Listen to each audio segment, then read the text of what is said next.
Children, today the topic for discussion is Industrial Policy Resolution 1956. Let me tell you the background of this policy. As you all know that the history of Indian economy has been classified into three eras. Before 1950, that is Indian economy on the eve of independence. Then from 1950 to 1990, when in India we had license, permission and quota, and from 1991 onwards, that is the policy of liberalization, privatization and globalization. So this policy was under the regime of license, permission, quota. So why this policy was like this? Because when the Britishers left us in India, we had a lot of issues: poverty, illiteracy, malnutrition, huge infant mortality rate, huge maternal mortality rate, no hospital, no beds in hospital, and many more. The planners, the thinkers of India thought that the government should play a stringent role to create the base in the economy. And in this connection, our first Prime Minister of India, Pandit Jawaharlal Nehru, thought that industries should be given priority.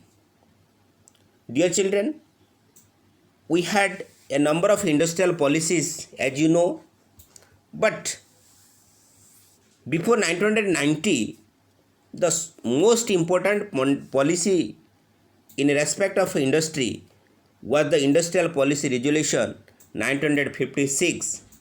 It is popularly known as IPR 1956. So, let me tell you about the IPR 1956.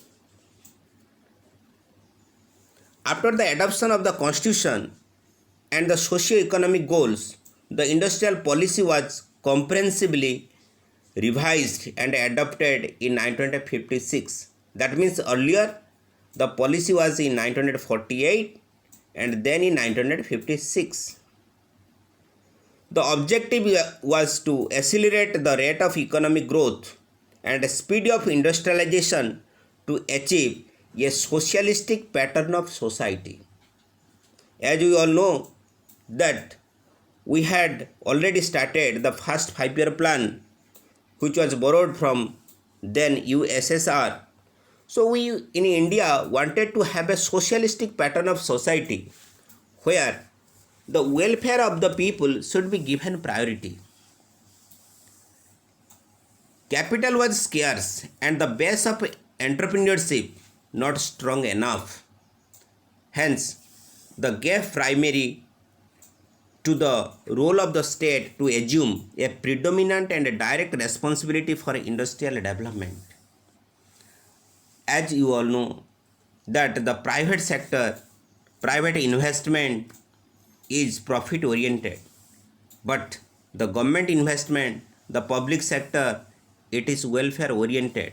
Therefore, the government took the responsibility to create the industrial base, infrastructural base to attract the private sector.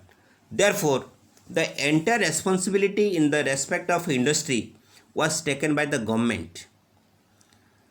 So far, the objective of 1956 industrial policy is concerned, it is improvement in living standards and working condition for the mass of the people, reduction in income and wealth disparities, prevention of private monopolies and concentration of economic power in different fields in the hands of a small numbers of individuals.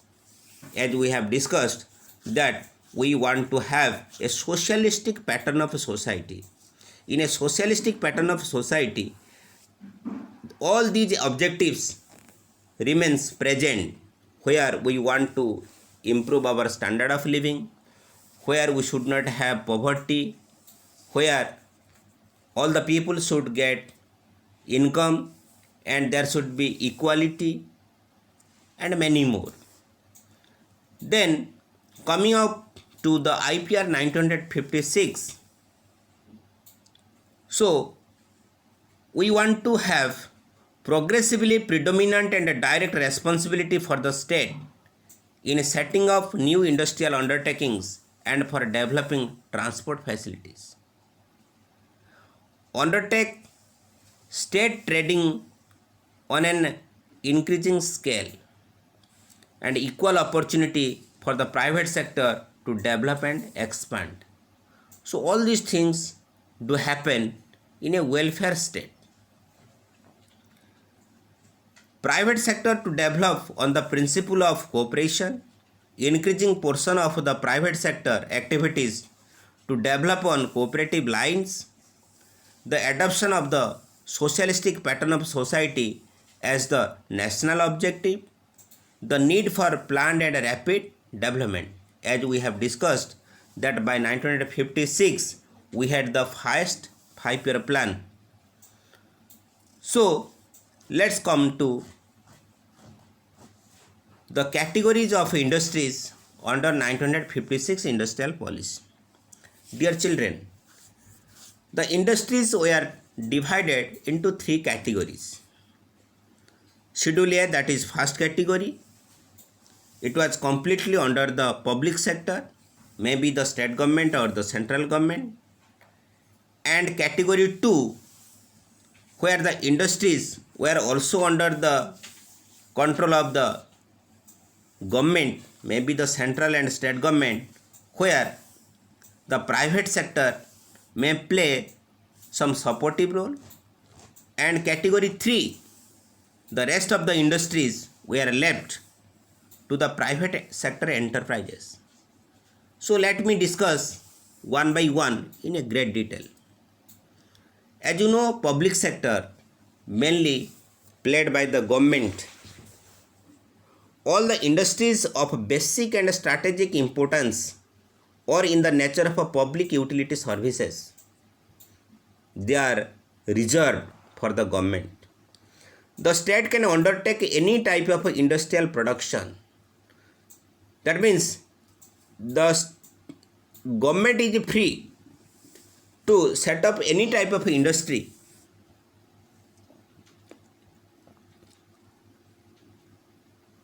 Then under category 1,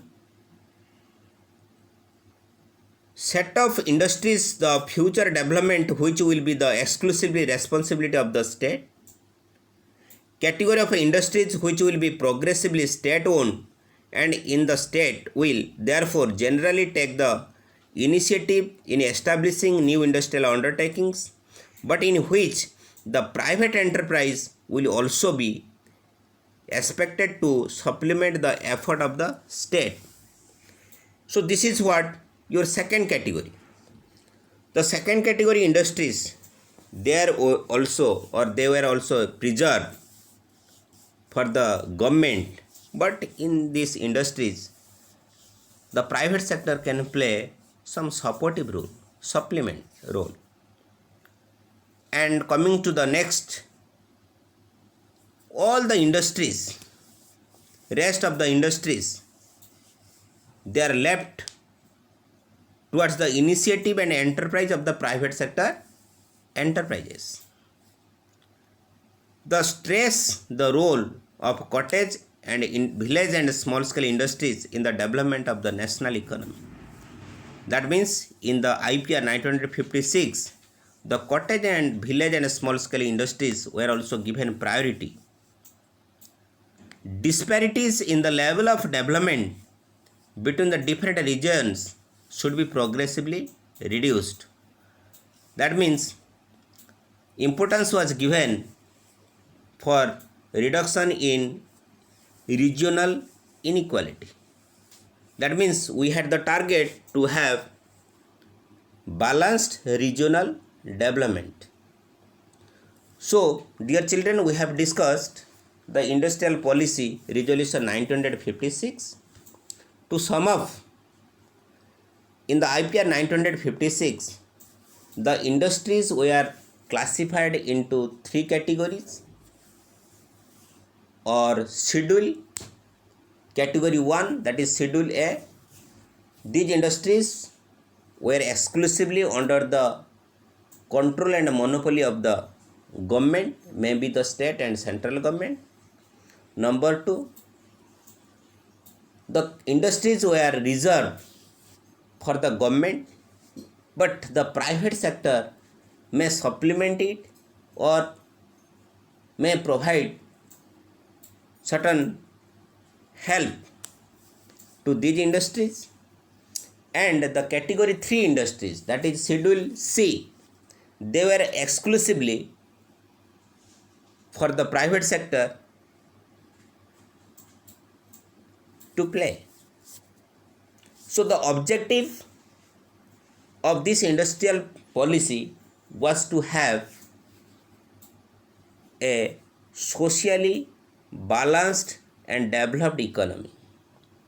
Thank you and have a nice day. Thank you once again.